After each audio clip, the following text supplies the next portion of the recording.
Positions are volatile. The July contract is up $17 at $9.8050 per ton. New crop November is up 40 cents at $762 per ton.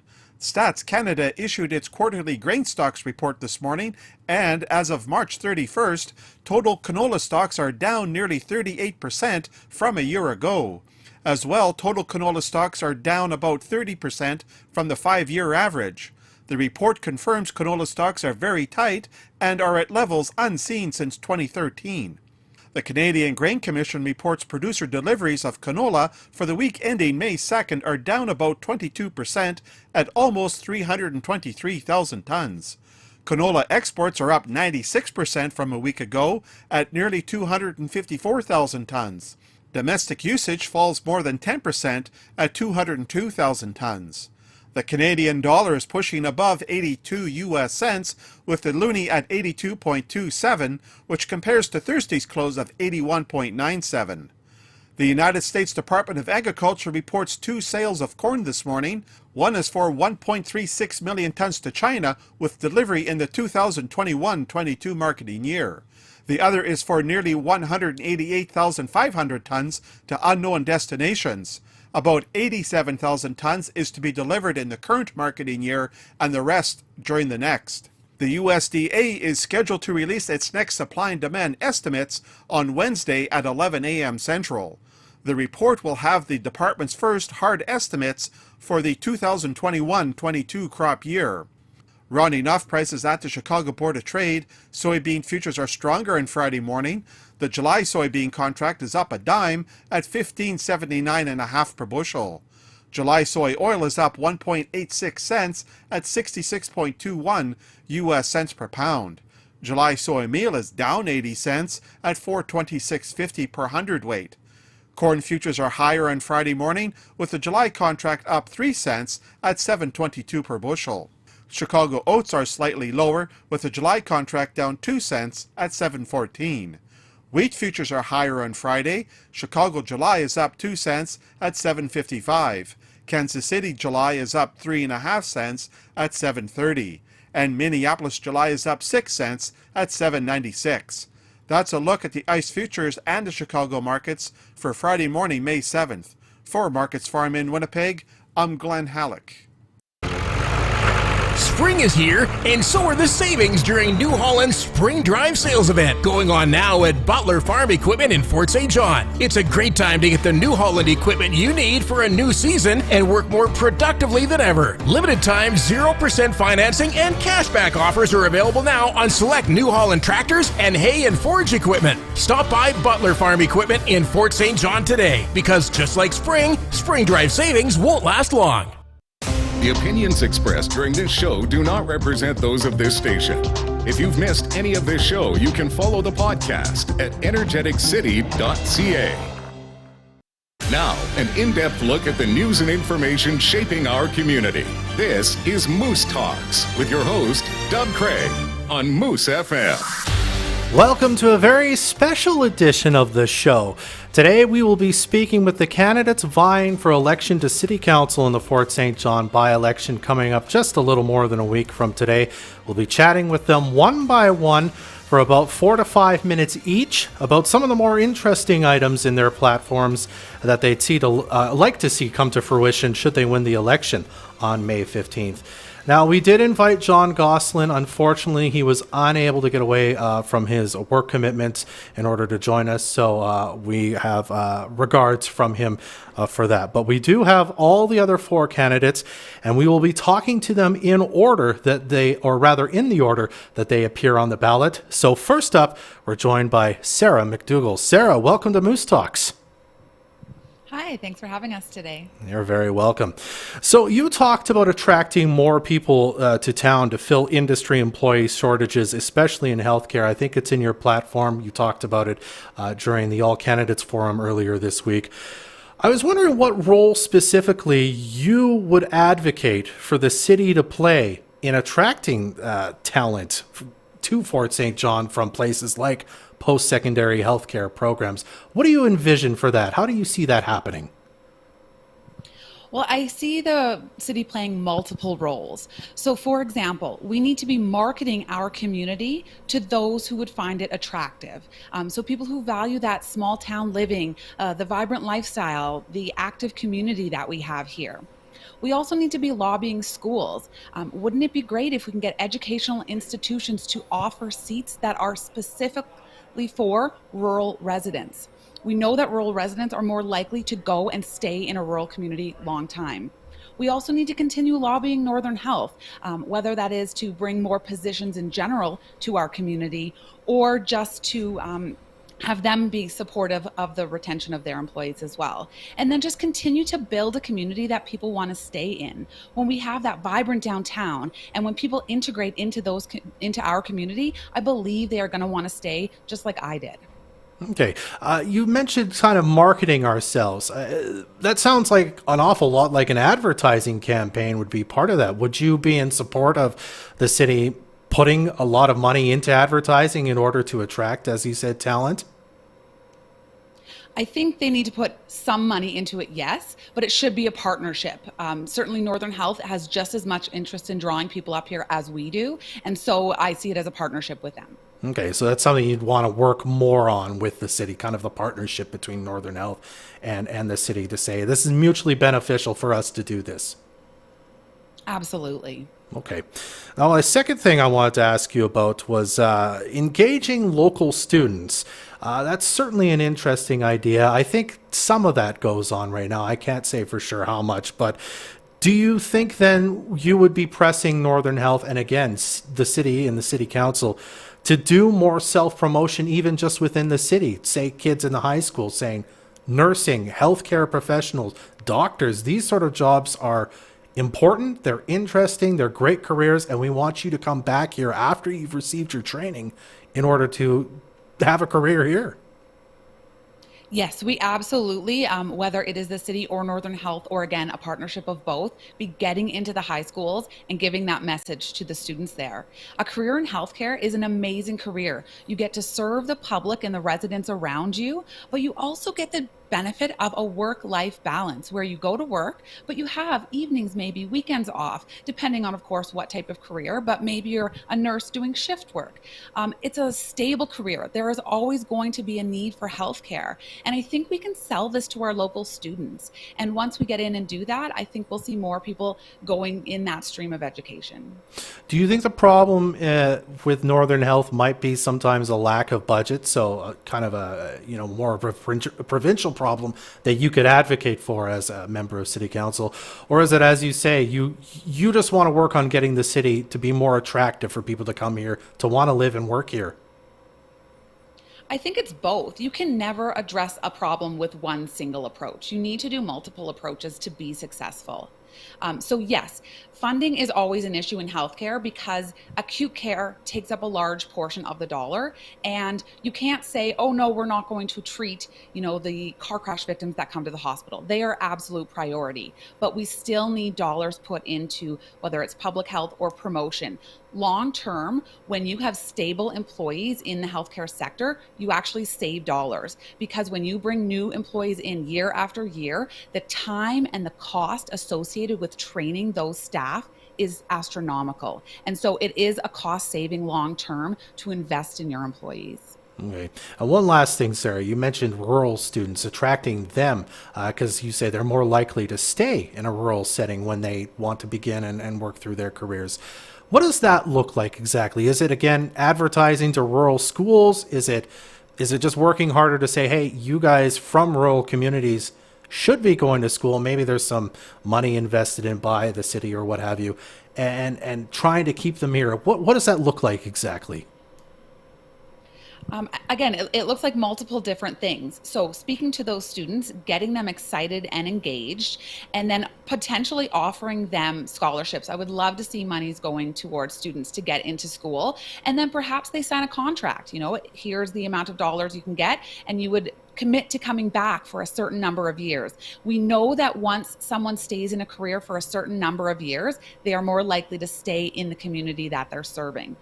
So if we can get that commitment out of them, then again, it's dollars saved in the long run for us. All right, Sarah. Well, I really appreciate you taking a few minutes to chat with us today. Thank you. Yes, thank you. All right, that's Sarah McDougall running for City Council here in Fort St. John. Up next here, we're going to be chatting with the next person who appears on the ballot you will see at the voting boxes both on next Wednesday and next Saturday. Jim LeQueer. Jim, thank you for joining us on Moose Talks. Thanks, Trey, for having us this morning. You're very welcome. So I want to go back to something you also said during the All Candidates Forum.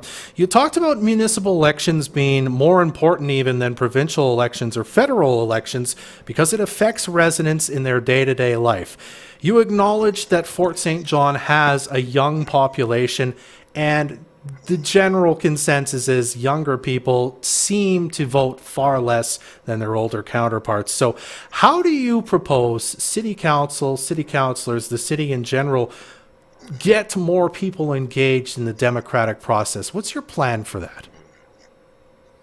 Well, that's a good question, Trey, and it's a question that's been going on for ages and years, getting the citizens and families out to vote. Just an example, like letting our viewers know that back in 2017, our last by-election, there was approximately 15,000 eligible voters, and out of the 15,000, only 7.3% voted. That's just a little over 1,000. And, in our last general election we had in 2018, we had a little over 14,000 eligible votes, and just a little over 2,000 came out, which was around 20%. We just have to keep getting the message out to the younger population that voting in your civic election is the most important election there is. If you look at the feds, they may raise your income tax, so you pay more income tax throughout the year. And the provincial government, they may raise your automobile insurance, which affects you throughout the year. But your actual civic election, it affects your family's quality of life daily, weekly, and monthly. So all those decisions that happen at Fort St. John, they're made around the council table by the councillors and mayor. So we just have to keep getting the word out there to the families and citizens to vote. Now with that said, we had our first vote on May the 5th, our first advanced voting, and back in 2017, there was 116 people that voted, and this time around, we blew those numbers right out of the water with 241. So the message is getting out, Trey. Yeah, absolutely. It certainly looks like it so far. Would you support maybe then City Council being more publicly visible in the community at times, especially say, for example, in the high school when kids are just about to be arriving at that their first opportunity to vote, in a civic election or whatnot, because they'll be coming of age? Is that something you'd support and maybe push for to say, hey, we need to be out in the community more, especially in schools, saying this is the voting process. Here's why it's important. I'll answer your questions, essentially. Yeah, no, great idea, Trey. Being a substitute teacher in School District 60 in the middle schools and the high schools, I see, various forums coming into the school on a daily, weekly, monthly basis, like the BC Lions, for instance. They come into the city talking about various programs they're involved with. And the city councilors, that's a great idea, because I know throughout the year, they actually have a program where you can vote federally and provincially in the schools, to see if the Liberals or the NDP or the Green Party is going to win. So yeah, that's something that I think that should be looked into and maybe adapted to the council and mayor. Good idea. I want to switch gears now, Jim. You also talked about redeveloping downtown with more mixed use options. So businesses on the bottom floors, for example, or rather would be on the bottom floors with maybe office space in the middle and or residential areas on top. I don't believe we have much of that at the moment in Fort St. John, if anything really at all exactly like that, especially in the downtown area. So it's a quite an ambitious idea from you. What do you think council would do, or what would you envisioning council would be doing to encourage that sort of development to happen? Would it be incentives, or would it just be kind of encouraging it? Well, yeah, another good question. And, I've talked to quite a few of the councillors and even the mayor, and they're all for downtown core development and revitalization. And one of the reasons that we haven't, say, that big vacant lot across the street from Whole Wheat and Honey downtown, we couldn't build on that even if we wanted to right now. Reason being is the infrastructure under the ground, the actual water pipes, they couldn't handle the water pressure that's needed for sprinkler systems in those big buildings that we want to put there. So until we replace the infrastructure under 100th Street, we can't build there anyways. But yes, I would definitely like to see businesses on the bottom floor, a restaurant, shops, a deli. In the middle floors, I would like to see some office buildings. And on the top floors, I would like to see some suites and condos. There's the old saying, Trey, if we can't bring the downtown core to the people, bring the people to the downtown core. And when we do sell those lots to our partners, we can start giving them some tax incentives and some infrastructure hookup incentives. And I think it's going to be a win-win because a lot of the local contractors are going to be building on those sites, as well as the building materials is going to be bought in town. And then once they're built, they have to be, stocked with employers. So it's a win-win for the town all the way around. All right, Jim. Well, we'll have to leave it there. Thank you very much for joining us today. You're welcome, Troy. Have a good day. Absolutely. That's Jim LeQuire running for City Council in the municipal by-election. All right, we're going to take our commercial break here, but when we get back, we'll be speaking with Tristan Jones and Thomas Whitten. That coming up next on Moose Talks.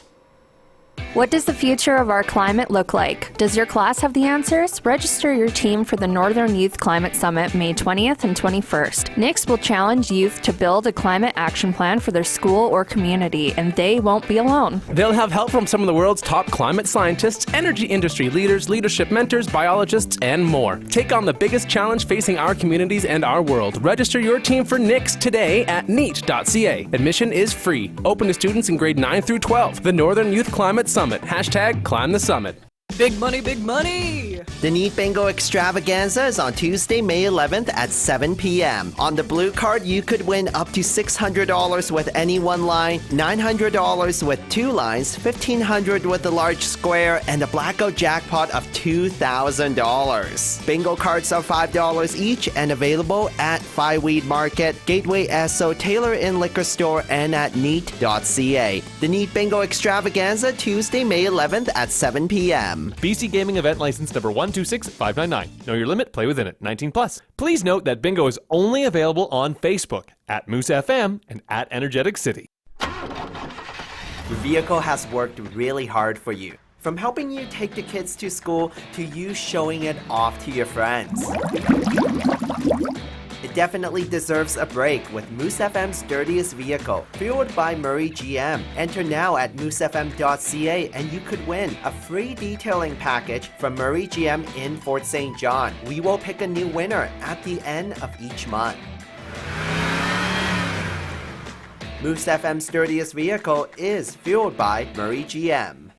Over the past 2 decades, Arctech Welding and Machining has evolved from welding and machining to Northern BC's go-to for custom steel and fabrication services. No matter the project, big or small, we offer structural steel fabrication with our 8-axis Vortman beam line, a computerized plasma torch, accommodating plates up to 8 by 24 feet. Our fleet of portable welding trucks come to you. Plus, we offer repairs, sandblasting, painting, and more. Check out our latest projects and start planning yours at arctech-welding.com.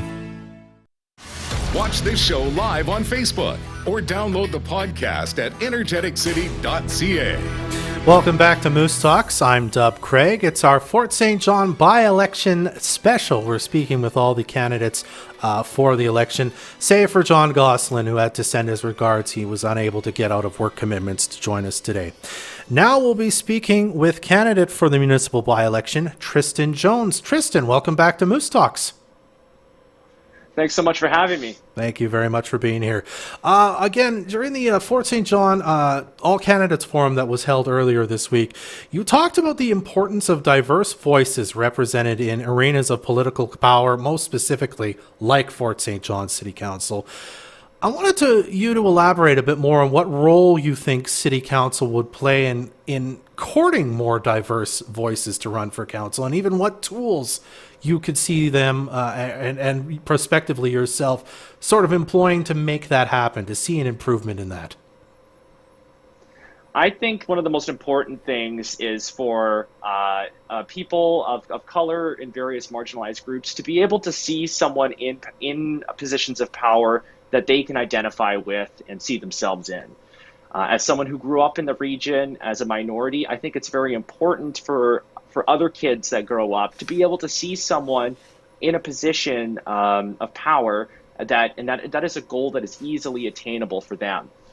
Fort St. John has I believe there's only ever been one councillor of color in Fort St. John's long history. And so I think it's very important that in a changing world and with the demographic shift occurring, that people of color are in places of power to provide that diverse voice. Do you think, Tristan, it's a matter, I mean, that's a very important part of it, but there's a part of it where I think perhaps that there hasn't been that many people who think it's good for them to run, for example. So would you support legislation of some kind, perhaps, or more outreach by current city councils, future city councils that feature more people of diverse backgrounds, getting out and saying we want to make it easier for you to run than it has been previously? I think so, and I think just the fact publicizing how easy it is to become a candidate is very important. The number of electors in Fort St. John required for the nomination is only 2, and so I think showing how easily accessible it is to be put into these positions is very important. I also think perhaps getting into the schools would be very, very important as well, so that we can inspire our young people to step up to the plate and perhaps get interested in this process. As I said before, our demographics are shifting, and you're going to see more and more people with young families, and their kids are going to grow up, and they're going to want to be interested in these kinds of things. And I think reaching those people specifically, those young people, is so very important. I also wanted to ask you about this. You're a Fort St. Johner, you are and have been for a long time, but you haven't physically been in town recently. You've been studying, you've been working, and that sort of thing. So I wanted to ask you to sort of tell voters, people prospectively voting, what about your unique situation in that you're running for city council for a city you're not physically in at the moment? What about that situation, that uniqueness, is a benefit to voters? What about your experience being in other places at the moment and recently is good for voters here in Fort St. John and would make people want to have you on their council?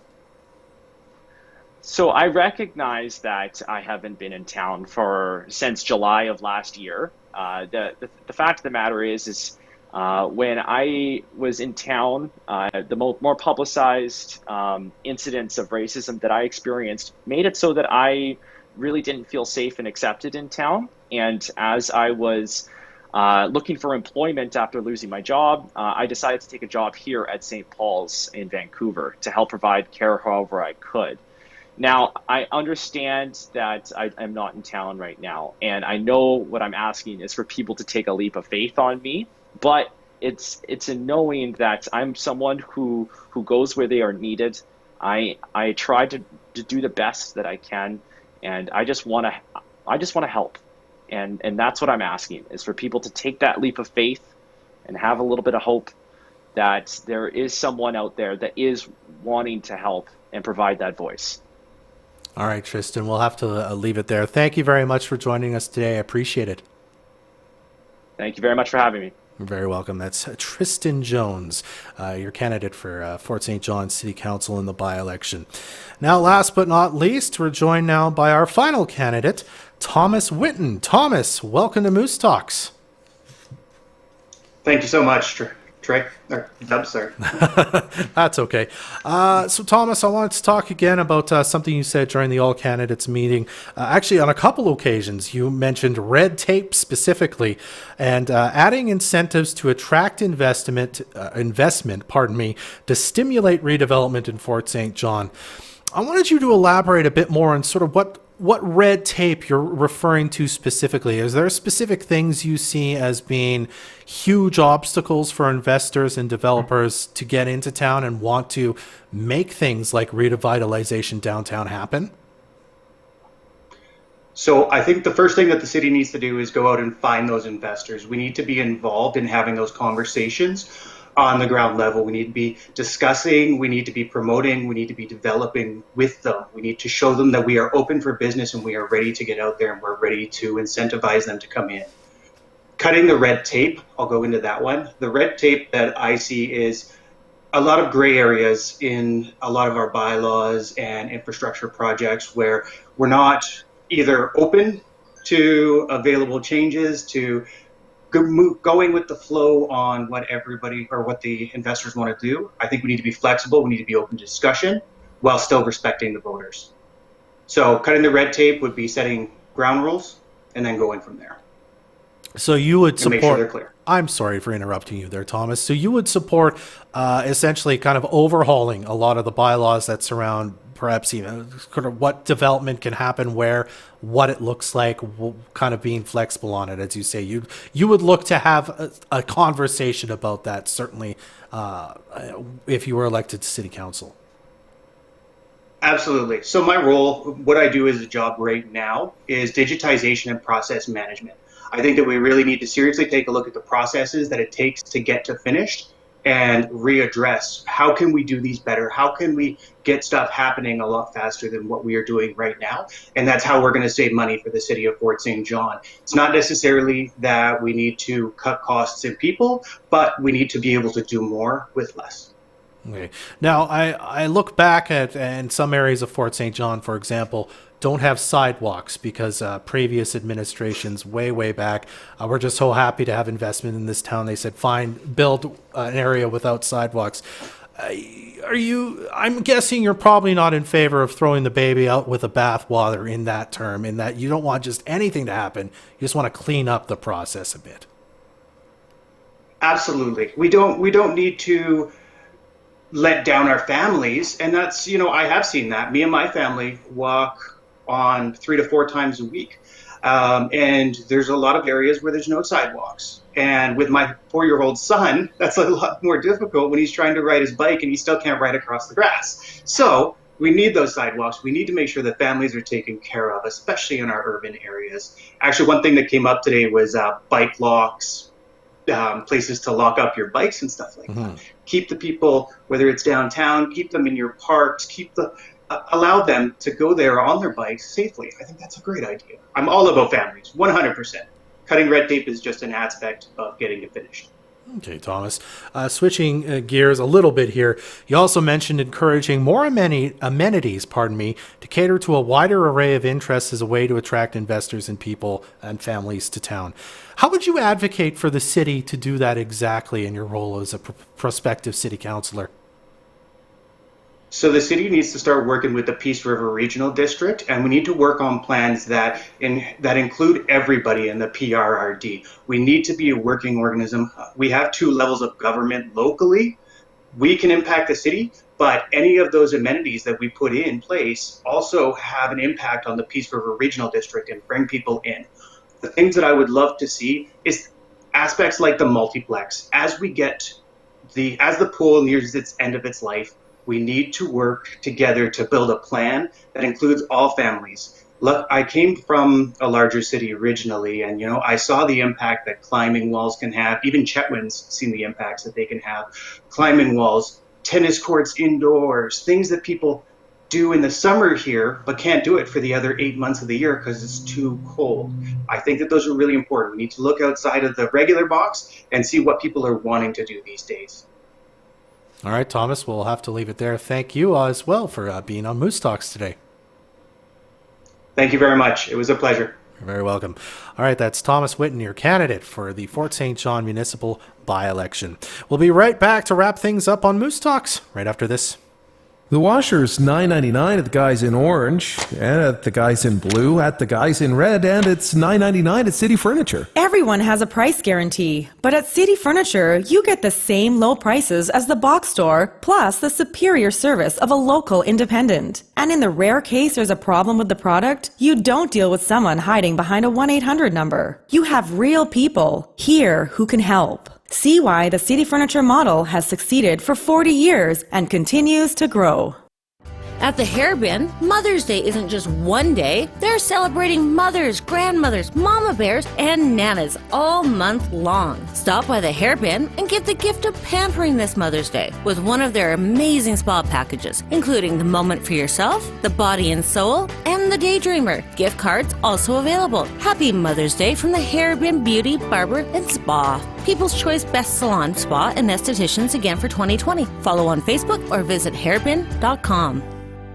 If you're looking for hassle-free internet services, call the Peace Region Internet Society today. With coverage throughout most of the Peace, PRIS can get you connected quickly without the hassle of contracts or bundles. Visit PRIS.ca or call 1-800-768-3311 for more information. Our community first. This is Moose Talks with Dub Craig on Moose FM. Our thanks to our guests again today, Sarah McDougall, Jim Lequire, Tristan Jones, and Thomas Whitten, and our regrets coming from John Goslin, who was unable to join us. They, of course, all candidates for the Fort St. John by-election, vying for the seat left open by the retiring Becky Grimsrud. For more information about each candidate and clips of their answers and discussion from the All Candidates Forum, and later from this show, you can check out energeticcity.ca/election. There's still 2 opportunities to vote in this election. Advance voting goes again on Wednesday, May 12th from 8 a.m. to 8 p.m. over at the Pomeroy Sports Center. And general voting day is Saturday, May 15th, again from 8 a.m. to 8 p.m. also at the Pomeroy Sports Center. That does it for this episode. Moose Talks is produced by Adam Rayburn and Trey Lopushinsky. I'm Dub Craig. Be well. Join us next Friday at 10 a.m. for another episode of Moose Talks, a weekly talk show about Fort St. John and the North Peace. Movie in the Parking Lot is back for the summer. Join us each month for a family-friendly drive-in. This month's movie, presented by Fort City Chrysler and CN Rail, is Mrs. Doubtfire. Watch Robin Williams dress up as a female housekeeper to spend more time with his kids.